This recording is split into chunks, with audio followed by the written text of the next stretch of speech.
You feel depressed and hopeless. You feel sad and empty. You feel like everything you do is all for naught. Like all your efforts turn into failures. All your successes are overlooked. Feels like you can't put out any good in the world. You feel like a failure. You feel like you have no purpose in life. Like there's no reason for you to be here. And you genuinely sit there and, wonder why you're still even trying. Let me tell you why. You're trying because you had this opportunity in the first place. What you're going through is called life. This is life, and I'm not trying to be blunt, but this is life. This is the entire all-inclusive life experience. The odds of us even being here are so abysmal. So make every moment count. I understand that it's easy to feel like a failure. And it's easy to feel like you have nowhere to go. Like you're heading in a random direction. But you have to just pick yourself up and just keep going. And just keep pushing and keep pushing through and trusting that it will all work out, because I promise you it will. Don't do anything drastic because of one day. You can't let one day remove years of your life. I mean, something I saw that put this in perspective is, let's say 2026 was an awful year for you.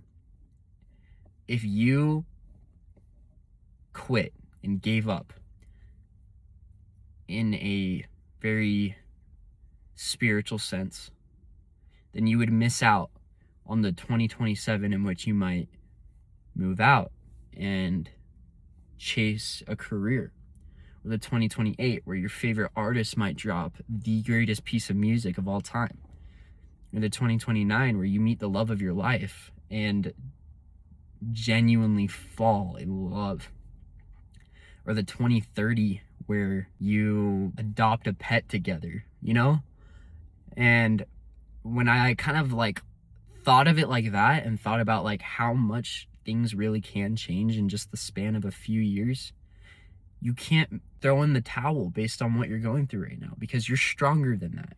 The fact that you're even able to withstand what you're going through and that you're here to watch this shows that you need to keep going, and you can't let them win.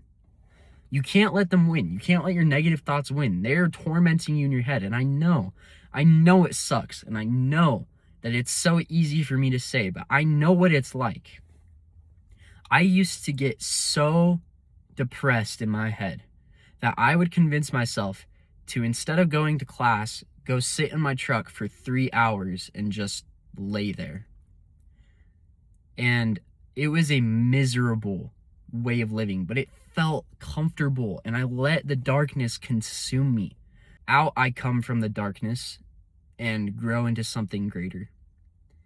And I think that the darkness has that potential for all of us.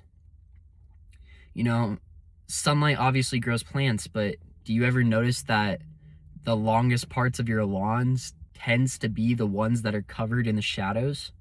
I think that a lot of growth happens in the dark, and some of us need to hit rock bottom to know where to go next. A climb isn't always linear. Sometimes you need to take a break. Sometimes you slip and fall a little bit, but you have to get back up, or else you'll never climb. If you can't finish the climb, you won't finish the climb, So don't let it rule you. You have to own it. Push the weight. Interact with other people. I noticed that is the number one cure that I found for my depression, was interacting with other people and having great interactions and just feeling like a good person. Stop judging other people. I don't know what you may believe. Something that I tell myself when I find myself trying to get into this judgmental state of mind is, I tell myself, let God judge. God will be the one that judges us.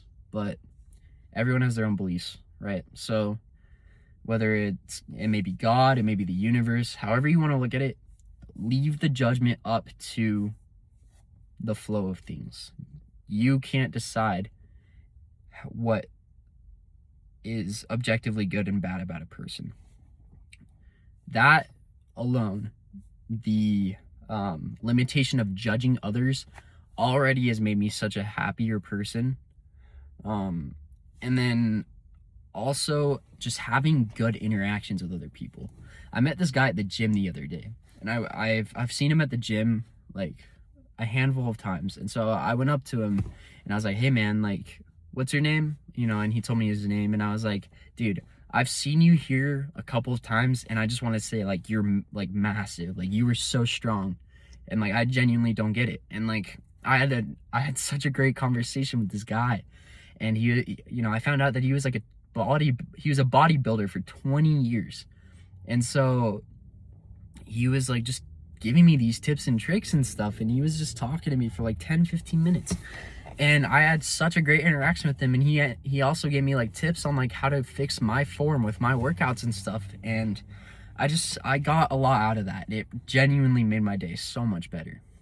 And then I went to the gym again the day after, and he comes up to me and he's like, "Hey man, what's up? Like, it's good to see you. I just wanted to come say hi, And it genuinely made my day even better than when I went up to him and interacted with him, because it just shows like, hey, like, you go and meet people and you talk to them, and you can create such a powerful and meaningful interaction in someone's mind that they want to come and say hi again. Like it just, we're social creatures, and to have great social interactions like that is what it means to be a human.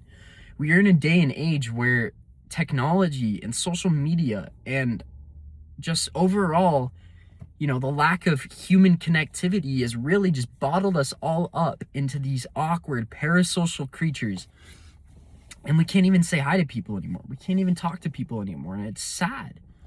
And so I'm changing that. I've been making it a goal to go and say hi to someone at the gym every day. Like, I saw this guy who looked like Joe Burrow, and I went up to him and told him that. I was like, "Yo, hey, I don't know, you probably hear this a lot, but you just really look like Joe Burrow."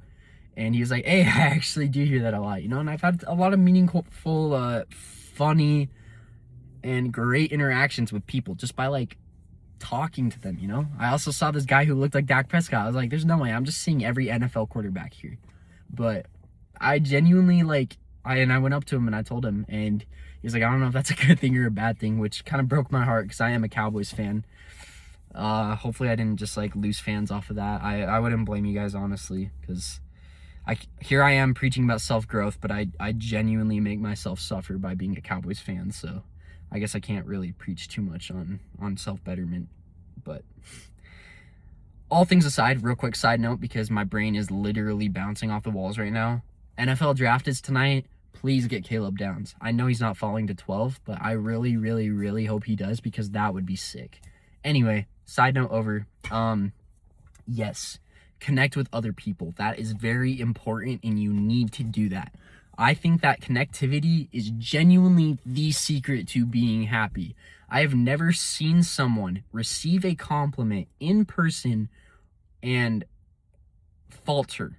Like, in my personal experience, every time I've complimented someone, or every time I've been complimented, I just have both times, no matter what's happening, have felt just an overwhelming sense of joy and fulfillment. So go make someone else's day better. Making other people's days better is how you make your own day better. Do something nice, even if it's not for a stranger.